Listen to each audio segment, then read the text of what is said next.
पावसाच्या बातम्यांनंतर पोलिसांसाठी अतिशय महत्त्वाची बातमी आहे। आता पोलिसांवरच खंडणीचा गुन्हा दाखल होणार आहे, कारण नागरिकांकडून लाच किंवा चिरीमिरी घेताना ते आढळून आले तर पोलिसांवर थेट खंडणीचा गुन्हा दाखल होणार आहे। वाहन चालकांची अडवणूक करून त्यांच्याकडून चिरीमिरी उकळणाऱ्या वाहतूक पोलिसांना पोलीस आयुक्त अमितेश कुमार यांनी हा इशारा दिला।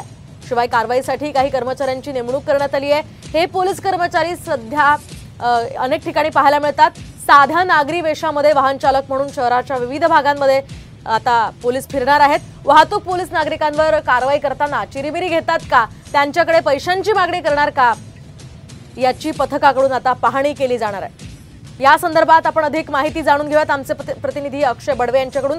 अक्षय, काय सांगाल, पोलिसांवर हा मोठा खरं तर चाप त्यांच्या या सगळ्या गोष्टींना बसणार आहे। या निर्णयामुळे खंडणीचा गुन्हा थेट वाहतूक पोलिसांवर दाखल होणार असल्याचं कळतंय। काय अधिकचे अपडेट्स आहे या संदर्भात?